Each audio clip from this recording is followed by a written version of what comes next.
ನಮಸ್ಕಾರ, ನೀವು ನೋಡ್ತಾ ಇದ್ದೀರಾ ತೇಜಸ್ ನ್ಯೂಸ್ ಕನ್ನಡ. ನಾನು ನಿಮ್ಮ ಸುಷ್ಮಿತಾ. ಜಿಲ್ಲೆಗೆ ಮಂಜೂರಾಗಿ ಇರುವ central institute of petrochemical engineering and technology ಕಟ್ಟಡ ನಿರ್ಮಾಣಕ್ಕೆ ಜಿಲ್ಲೆಯ 3 ಕಡೆ ಜಾಗವನ್ನು ಗುರುತಿಸಲಾಗಿದೆ.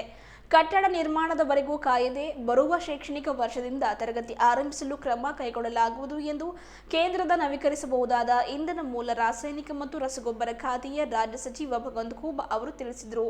ಹುಮ್ನಾಬಾದ್ ರಸ್ತೆಯಲ್ಲಿನ ಹಾಲಹಳ್ಳಿ ಹತ್ತಿರದ ಗುಲ್ಬರ್ಗಾ ವಿಶ್ವವಿದ್ಯಾಲಯದ ಸ್ನಾತಕೋತ್ತರ ಕೇಂದ್ರದ ಕಟ್ಟಡದಲ್ಲಿ ತರಗತಿಗಳು ಆರಂಭವಾಗಲಿವೆ ಎಂದು ನಗರದ ಬಿಜೆಪಿ ಜಿಲ್ಲಾ ಘಟಕದ ಕಾರ್ಯಾಲಯದಲ್ಲಿ ಕರೆಯಲಾಗಿದ್ದ ಮಾಧ್ಯಮಗೋಷ್ಠಿಯಲ್ಲಿ ಮಾಹಿತಿಯನ್ನು ನೀಡಿದರು. ಸಿಪೆಟ್ಗೆ ಕನಿಷ್ಠ 10 ಎಕರೆ ಜಮೀನು ಅಗತ್ಯವಾಗಿದೆ. ಬೀದರ್ ಔರಾದ ರಸ್ತೆಯ ಬಲ್ಲೂರು ನಗರದ ಹೊರವಲಯದ ಮಾಮನ್ಕೇರಿ ಬಳಿ ಹಾಗೂ ಹುಮ್ನಾಬಾದ್ ರಸ್ತೆಯ ಹಾಲಹಳ್ಳಿ ಸಮೀಪ ಜಾಗ ಗುರುತಿಸಲಾಗಿದೆ. ಕೇಂದ್ರದ ಅಧಿಕಾರಿಗಳ ತಂಡ 3 ಸ್ಥಳಗಳಿಗೆ ಭೇಟಿಯನ್ನು ನೀಡಿ ಪರಿಶೀಲಿಸಲಿದೆ. ಜಿಲ್ಲಾಡಳಿತದೊಂದಿಗೆ ಸಭೆಯನ್ನು ನಡೆಸಿದೆ ಎಂದು ಮಾಹಿತಿಯನ್ನು ನೀಡಿದರು. ಪ್ರಧಾನಮಂತ್ರಿ ಫಸಲ್ ವಿಮಾ ನೋಂದಣಿ ಮತ್ತು ಪರಿಹಾರ ಪಡೆಯುವಲ್ಲಿ ದೇಶದಲ್ಲಿ ಬೀದರ್ ಜಿಲ್ಲೆ ಮೊದಲ ಸ್ಥಾನದಲ್ಲಿದೆ. 5 ವರ್ಷಗಳಲ್ಲಿ ಜಿಲ್ಲೆಯ ರೈತರಿಗೆ ₹450 ಕೋಟಿಗೂ ಅಧಿಕ ಬೆಳೆ ವಿಮೆ ಪರಿಹಾರವನ್ನು ದೊರಕಿಸಿದೆ. ಈ ವರ್ಷ ಅತಿವೃಷ್ಟಿಯಿಂದ ಹಾನಿಯಾದ 87,000 ರೈತರ ಖಾತೆಗೆ ₹19 ಕೋಟಿ ಪರಿಹಾರ ಜಮಾ ಆಗಿದೆ. ಇನ್ನು 37,000 ರೈತರಿಗೆ 2 ವಾರದಲ್ಲಿ ₹75 ಕೋಟಿ ಪರಿಹಾರ ಬರಲಿದೆ ಎಂದು ಮಾಹಿತಿಯನ್ನು ನೀಡಿದರು. ಪ್ರಧಾನಿ ನರೇಂದ್ರ ಮೋದಿ ಅವರ ಆಡಳಿತಕ್ಕೆ ವಿಶ್ವವೇ ಮೆಚ್ಚುಗೆ ವ್ಯಕ್ತಪಡಿಸುತ್ತಿದೆ. ಡಬಲ್ ಎಂಜಿನ್ ಸರ್ಕಾರ ಅತ್ಯುತ್ತಮವಾಗಿ ಕೆಲಸ ಮಾಡುತ್ತಿದೆ. ಆದರೆ ಕೆಪಿಸಿಸಿ ಕಾರ್ಯಾಧ್ಯಕ್ಷ ಈಶ್ವರ ಖಂಡ್ರೆ, ಶಾಸಕ ರಾಜಶೇಖರ ಪಾಟೀಲ್ ಡಬಲ್ ಎಂಜಿನ್ ಸರ್ಕಾರ ಕೆಲಸ ಮಾಡುತ್ತಿಲ್ಲ ಎಂದು ದೂರುತ್ತಿರುವುದು ಹಾಸ್ಯಾಸ್ಪದ ಸಂಗತಿಯಾಗಿದೆ ಎಂದು ತಿಳಿಸಿದರು. ಕಾಂಗ್ರೆಸ್ ಪಕ್ಷದ ಎಂಜಿನ್ ಗುಜರಿಗೆ ಸೇರಿದೆ. ರಾಜ್ಯದ ಆ ಪಕ್ಷದ ಎಂಜಿನ್ ಒಂದು ಭಾಗ ಕನಕಪುರದಲ್ಲಿ ಇದ್ದರೆ ಇನ್ನೊಂದು ಬೀದರ್ನಲ್ಲಿದೆ. ಗೇರ್ ಬಾಕ್ಸ್ ಬಾದಾಮಿ ಹಾಗೂ ಮೈಸೂರಿನಲ್ಲಿ ಹಂಚಿ ಹೋಗಿವೆ. ಎಲ್ಲಾ ಭಾಗಗಳ ಜೋಡಣೆಯ ವೇಳೆಗೆ 2023 ಚುನಾವಣೆಯಲ್ಲಿ ಬಿಜೆಪಿ ಮತ್ತೆ ಅಧಿಕಾರಕ್ಕೆ ಬರಲಿದೆ ಎಂದು ತಿಳಿಸಿದರು. ಕಲ್ಯಾಣ ಕರ್ನಾಟಕ ಅಭಿವೃದ್ಧಿ ಮಂಡಳಿಗೆ ಸರ್ಕಾರ ₹1,500 ಕೋಟಿ ಅನುದಾನವನ್ನು ಒದಗಿಸಿದೆ. ₹800 ಕೋಟಿ ಖರ್ಚಾಗಿದೆ. ಆದರೆ ಖಂಡ್ರೆ ಜನರ ದಾರಿ ತಪ್ಪಿಸುತ್ತಿದ್ದಾರೆ. ಕಲ್ಯಾಣ ಕರ್ನಾಟಕದಲ್ಲಿ ಸ್ವಾಭಿಮಾನಿ ಯಾತ್ರೆ ಮಾಡುವುದಾಗಿ ಹೇಳಿದ್ದಾರೆ. ಅದೊಂದು ಸುಳ್ಳು ಯಾತ್ರೆ ಆಗಲಿದೆ ಎಂದು ಖಂಡಾಘೋಷವಾಗಿ ತಿಳಿಸಿದರು. ಹುಮ್ನಾಬಾದ್ನಲ್ಲಿ ಇತ್ತೀಚೆಗೆ ನಡೆದ ಸಭೆಯಲ್ಲಿ ಶಾಸಕ ರಾಜಶೇಖರ ಪಾಟೀಲರು ತಾಲೂಕು ಅಧಿಕಾರಿಗಳಿಗೆ ಗದರಿಸಿ ಬೆದರಿಕೆ ಹಾಕಿರುವುದು ಖಂಡನೀಯವಾಗಿದೆ. ಶಾಸಕರು ಆರೋಗ್ಯಕರ ರಾಜಕೀಯದಲ್ಲಿ ತೊಡಗುವುದು ಒಳ್ಳೆಯ ಸಂಗತಿಯಾಗಿದೆ ಎಂದು ತಿಳಿಸಿದರು. ಒಂದು 3 ಹಂತದಲ್ಲಿ ಈ ಒಂದು ಪತ್ರಿಕಾಗೋಷ್ಠಿಯನ್ನು ತಮ್ಮ ಮೂಲಕ ಜಿಲ್ಲೆಯ ಸಮಸ್ತ ಜನರಿಗೆ ವಿಷಯಗಳನ್ನು ಸ್ಪಷ್ಟೀಕರಣವನ್ನು ಕೊಡಬೇಕು ಮತ್ತು ಅಭಿವೃದ್ಧಿ ಕಾರ್ಯಗಳನ್ನು ಹೇಳಬೇಕು ಮತ್ತು ಹೊಸ ಯೋಜನೆಗಳನ್ನು ಜಿಲ್ಲೆಯಲ್ಲಿ ಬಂದಿರೋದನ್ನು ನಮ್ಮ ಜನರ ಗಮನಕ್ಕೆ ತರಬೇಕು ಅನ್ನೋ ಉದ್ದೇಶದಿಂದ 3 ಹಂತದಲ್ಲಿ ಹೇಳ್ತೀನಿ. ಮೊಟ್ಟ ಮೊದಲಿಗೆ ಬರುವಂತ ದಿನಗಳಲ್ಲಿ ಹೊಸ ಯೋಜನೆಗಳನ್ನು ಜಿಲ್ಲೆಗೆ ಅನೇಕ ಯೋಜನೆಗಳನ್ನು ಬರಬೇಕಾಗಿದೆ. ಈಗಾಗಲೇ ಬಂದಿರೋದನ್ನ ನಮ್ಮ ಗಮನಕ್ಕೆ ತರಬೇಕಂತ ಇಷ್ಟಪಡ್ತಾ ಇದ್ದೀನಿ. ಕಳೆದ 4 ವರ್ಷಗಳಿಂದ ಬೀದರ್ ಜಿಲ್ಲೆ ದಿವಂಗತ ಅನಂತಕುಮಾರ್ ಅವರ ಒಂದು ಆಶ್ವಾಸನೆ ಭರವಸೆ ಮೇರೆಗೆ ಸಿಪೆಟ್ ಅನ್ನ ಬೀದರ್ ಜಿಲ್ಲೆಗೆ ಕೊಡ್ತೀನಿ ಅನ್ನುವಂಥ ಭರವಸೆಯನ್ನು ಕೊಟ್ಟಿದ್ವಿ. ಕಾರಣಾಂತರಗಳಿಂದ ವಿಳಂಬ ಆಯಿತು. ಆದರೆ ಇವತ್ತು ಬೆಳಗ್ಗೆ ನಮ್ಮ ಕೇಂದ್ರ ಸರ್ಕಾರದ ತಂಡ ಬೀದರ್ ಜಿಲ್ಲಾಧಿಕಾರಿಗಳ ಕಚೇರಿಯಲ್ಲಿ ಬರುವಂತ ಸಾಲಿನಲ್ಲಿ ಆ ಒಂದು CIPET training engineering college, post graduation college ಪ್ರಾರಂಭವನ್ನು ಮಾಡಬೇಕಂತ ಜಿಲ್ಲಾಧಿಕಾರಿಗಳ ಜೊತೆಯಲ್ಲಿ ಪ್ರಸ್ತಾವನೆ ಏನಂದ್ರೆ ನಮ್ಗೆ ಏನೇನು ಅವಶ್ಯಕತೆ ಇದೆ ಅನ್ನುವಂಥದ್ದನ್ನ ಇವತ್ತು ಬೆಳಗ್ಗೆ ನನ್ನ ಒಂದು ಅಧ್ಯಕ್ಷತೆಯಲ್ಲಿ ಆ ಒಂದು ಸಭೆಯನ್ನ ಜರುಗಿತು. ರಾಜ್ಯ ಸರ್ಕಾರ 10 ಎಕರೆ ಜಮೀನನ್ನ ಕೊಡ್ಲಿಕ್ಕೆ 3 ಸ್ಥಳಗಳನ್ನ ಪರಿಶೀಲನೆಗೆ ತೆಗೆದುಕೊಂಡಿದೆ. ಒಂದು ಬೀದರ್ ಔರಾದ್ ರಸ್ತೆಯಲ್ಲಿ ಬಲ್ಲೂರು ಹತ್ರ ಒಂದು ಜಾಗ ಇದೆ. ಬೀದರ್ ಸಿಟಿ ಹತ್ರನೇ ಒಂದು ಮಾಮನ್ಕೇರಿ ಜಾಗ ಇದೆ. ಮತ್ತೊಂದು ಕಲಬುರಗಿ ವಿಶ್ವವಿದ್ಯಾಲಯ ಹಾಲಳಿಯಲ್ಲಿ, ಅಲ್ಲಿ ಒಂದು 3 ಜಾಗಗಳು 10 ಎಕರೆ ಬೇಕು. ಕೇವಲ 10 ಎಕರೆ ಮಾತ್ರ ನಮ್ಮ ಇನ್ಸ್ಟಿಟ್ಯೂಟಿಗೆ ಬೇಕು. ಇಲ್ಲ, ಅಲ್ಲಿ ಸಾಕಷ್ಟು ಜಮೀನಿದೆ, ಬಟ್ ನಮಗೆ ಬೇಕಾಗಿರೋದು ಕೇವಲ 10. ಎಲ್ಲಾದರೂ ಕೊಟ್ಟು 10 ಎಕರೆ ಕೊಡಬೇಕು. ಹೀಗಾಗಿ 3 ಜಾಗಗಳನ್ನ ಪರಿಶೀಲನೆ ಮಾಡಲಿಕ್ಕೆ ಈಗಾಗಲೇ ಜಿಲ್ಲಾಧಿಕಾರಿಗಳು ಅವರ ತಂಡದ ಜೊತೆಯಲ್ಲಿ, ನಮ್ಮ ಕೇಂದ್ರದ ತಂಡದ ಜೊತೆಯಲ್ಲಿ ಇವತ್ತು ಸ್ಥಳ ಪರಿಶೀಲನೆ ಹೋಗಿದ್ದಾರೆ. ಮತ್ತು ಬರುವಂತ ಸಾಲಿನಲ್ಲಿ ಆ ಒಂದು ಸಿಪೆಟ್ ಕಾಲೇಜನ್ನು ಸ್ಟಾರ್ಟ್ ಮಾಡಬೇಕಂತ ಕಲಬುರಗಿ ವಿಶ್ವವಿದ್ಯಾಲಯದ ಹಾಲಡಿಯಲ್ಲಿರುವಂತಹ ಬಿಲ್ಡಿಂಗ್ಗಳನ್ನು ಬಳಸಿಕೊಂಡು, ಯೂನಿವರ್ಸಿಟಿ ಬಿಲ್ಡಿಂಗ್ಗಳನ್ನು ಬಳಸ್ಕೊಂಡು ಪ್ರಾರಂಭ ಮಾಡಲಿಕ್ಕೆ ಇವತ್ತು VC ಅವರು ಕೂಡ ಬಂದಿದ್ರು. ಆ ಒಂದು ಪ್ರಕ್ರಿಯೆಯನ್ನು ಕೂಡ ಪ್ರಾರಂಭವಾಗಿದೆ. ಹೀಗಾಗಿ ಒಂದು ದೇಶದ ಪ್ರತಿಷ್ಠಿತ ಸಿಪೆಟ್ ಇನ್ಸ್ಟಿಟ್ಯೂಷನ್ ನಮ್ಮ ಬೀದರದಲ್ಲಿ, ನಮ್ಮ ಬೀದರ ಜನರ ಕನಸು ನನಸಾಗ್ತಾ ಇದೆ. ಕೇಂದ್ರ ಸಚಿವರಿದ್ದಾರೆ, ರಾಜ್ಯ ಸಚಿವರಿದ್ದಾರೆ, ಅಭಿವೃದ್ಧಿ ಕಾರ್ಯ ಏನ್ ಮಾಡಿದ್ದಾರೆ ಅಂತ ಸ್ವಲ್ಪ ನಿಮ್ಮ ಹಳದಿ ಕಣ್ಣಿನಿಂದ ನೋಡುವುದನ್ನು ಬಿಟ್ಟು ಒಬ್ಬ ಜವಾಬ್ದಾರಿಯುತ ಜನಪ್ರತಿನಿಧಿಯಾಗಿ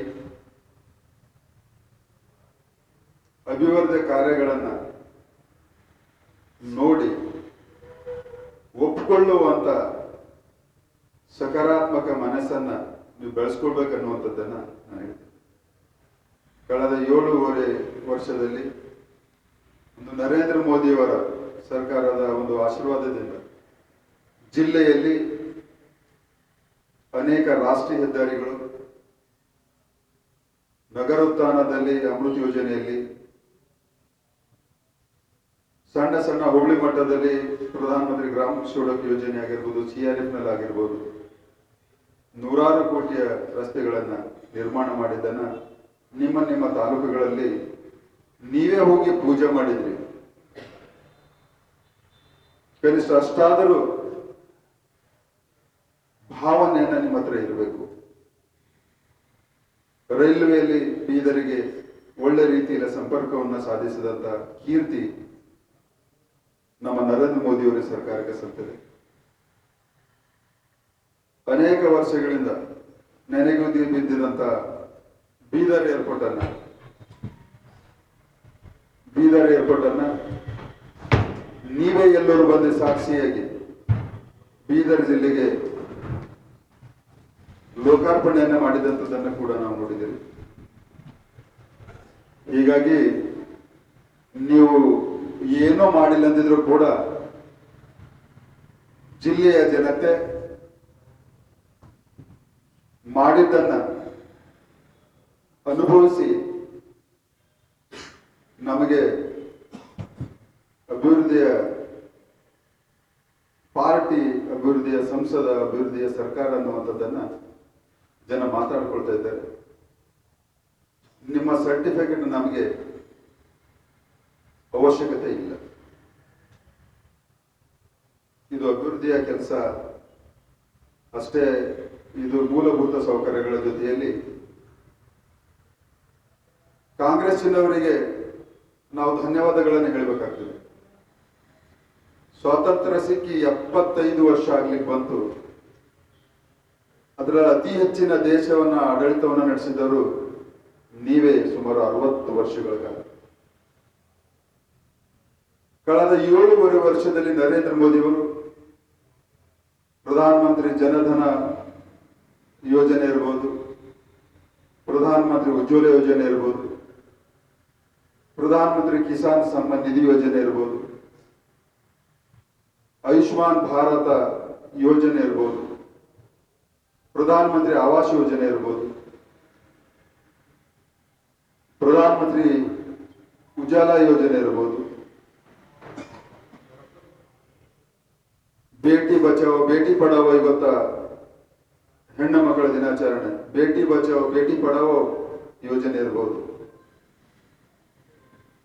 ಪ್ರತಿಯೊಬ್ಬ ಬಡವರ ಮನೆಯಲ್ಲಿ ಶೌಚಾಲಯ ಕಟ್ಟುವುದಿರ್ಬೋದು. ಹೀಗೆ ನಿಮ್ಮಿಂದ ಏನೇನು ಏನೇನು ಮಾಡ್ಲಿಕ್ಕೆ ಆಗ್ಲಿಲ್ಲವೋ ದೇಶದ ಜನತೆ ಆ ಅವಕಾಶವನ್ನು ನಮಗೆ ಕೊಟ್ಟಿದೆ. ಹೀಗಾಗಿ ಕಳೆದ 7.5 ವರ್ಷದಲ್ಲಿ ದೇಶದಲ್ಲಿ 80 ಕೋಟಿಗೆ ಹೆಚ್ಚು ಲಾಭಾರ್ಥಿಗಳಾಗಿದ್ದಂಥ ಕೀರ್ತಿ ನಮಗೆ, ನಮ್ಮ ಸರ್ಕಾರಕ್ಕೆ, ನಮ್ಮ ಪ್ರಧಾನಮಂತ್ರಿಗಳಿಗೆ ಸಲ್ಲಿದೆ. ಮಾಡಿಲ್ಲಂತಾನೆ ಈ ಅವಕಾಶಗಳನ್ನು ನಾವು ಬಳಸ್ಕೊಂಡಿದ್ವಿ. ಕಾಂಗ್ರೆಸ್ಸಿನವರಿಗೆ ಈ ಕಲ್ಪನೆ ಕೂಡ ಬರುವುದಿಲ್ಲ. ಉದಾಹರಣೆ, ಇವತ್ತು ಬೀದರ್ ಜಿಲ್ಲೆಯಿಂದ ರೈಲ್ವೆಗಳನ್ನ ಇವತ್ತಿನಿಂದ ನಿನ್ನೆಯಿಂದನೇ ಪ್ರಾರಂಭ ಆಗಿದೆ. ಎಲೆಕ್ಟ್ರಿಫಿಕೇಶನ್ ನಿಮ್ಮ ಕಲ್ಪನೆಯಲ್ಲಿ ಕೂಡ ಬರುವುದಿಲ್ಲ. ಅದು ಏನಂತ ನೀವು ಯೋಚನೆ ಕೂಡ ಮಾಡ್ಲಿಕ್ಕೆ ಸಾಧ್ಯ ಇಲ್ಲ. ಇಂಥ ಅನೇಕ ಯೋಜನೆಗಳನ್ನ ಭ್ರಷ್ಟಾಚಾರ ರಹಿತವಾಗಿ ಎಲ್ಲಾ ಲಾಭಗಳನ್ನ ನೇರವಾಗಿ ಲಾಭಾರ್ಥಿಗಳ ಖಾತೆಗೆ ಜಮಾ ಮಾಡಿದಂತ ಕೀರ್ತಿಯನ್ನ ನಮ್ಮ ಸರ್ಕಾರಕ್ಕಿದೆ. ನಮ್ಗೆ ಹೆಮ್ಮೆ ಇದೆ. ನಿಮ್ಮ ಕಾಲದಲ್ಲಿ ಯಾವುದೇ ಯೋಜನೆಯನ್ನ ತರಲಿ,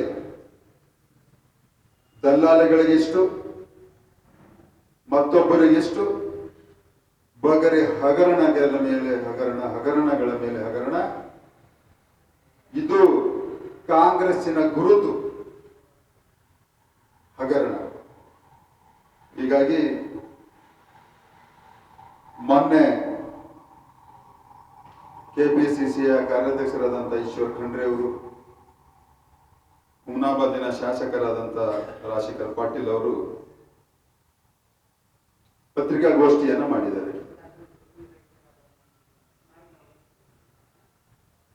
ಕಾಂಗ್ರೆಸ್ ಅಧಿಕಾರದಲ್ಲಿ ಇದ್ದಿದ್ರೂ ಕೂಡ ಅಪಾಯ, ಅಧಿಕಾರದಾಗ ಇಲ್ಲಿದ್ದರೂ ಕೂಡ ಮತ್ತಷ್ಟು ಅಪಾಯ. ಅದ್ರ ಸಂಸ್ಕೃತಿನೇ ಆಗಿದೆ. ಅಧಿಕಾರದಲ್ಲಿದ್ದಾಗ ಸ್ವಜನ ಪಕ್ಷಪಾತ, ಕುಟುಂಬ ರಾಜಕಾರಣ, ಭ್ರಷ್ಟಾಚಾರದಲ್ಲಿ ತೊಡಗುತ್ತದೆ. ಅಧಿಕಾರದ ಇಲ್ಲದ ಸಮಯದಲ್ಲಿ ಜನರಿಗೆ ದಾರಿ ತಪ್ಪಿಸುವುದು, ಜಾತಿ ಧರ್ಮಗಳನ್ನ ವಿಷ ಬೀಜವನ್ನ ಬಿತ್ತಿ ಸಮಾಜವನ್ನು ಒಡೆಯೋದು ಮತ್ತು ಸರ್ಕಾರದ ಒಳ್ಳೆಯ ಯೋಜನೆಗಳಿಗೆ ಬಡವರ ಮಧ್ಯದಲ್ಲಿ ಭ್ರಮೆಯನ್ನು ಹುಟ್ಟಿಸುವುದು, ಇದು ಕಾಂಗ್ರೆಸ್ಸಿನ ಚಾಳಿ. ಆದರೆ ಮೊನ್ನೆ ಈಶ್ವರ್ ಖಂಡ್ರೆ ಅವರು ರಾಜಶೇಖರ್ ಪಾಟೀಲ್ ಮಾಡಿದಾಗ ನನ್ಗೆಲ್ಲೋ ಒಂದ್ ಕಡೆ ಬೀದರ್ ಜಿಲ್ಲಾ ಕಾಂಗ್ರೆಸ್ಸು ಬೇಮೋಸಮ್ಮೆ ಗರಜ್ನ ಅಂದ್ರೆ ನಾವು ಅವಖಳಿ ಮಳೆ ಅಂತೀವಿ, ಮಾರ್ಚ್ ಏಪ್ರಿಲ್ ನಲ್ಲಿ ಬರೋಂಥದ್ದು. ಆಗ ಸಿಡಿಲು ಗುಡುಗು ಮಿಂಚುತ್ತದೆ, ಜನರಿಗೆ ಕಷ್ಟನೂ ಕೊಡ್ತದ, ರೈತರಿಗೆ ಕಷ್ಟನೂ ಕೊಡ್ತದ.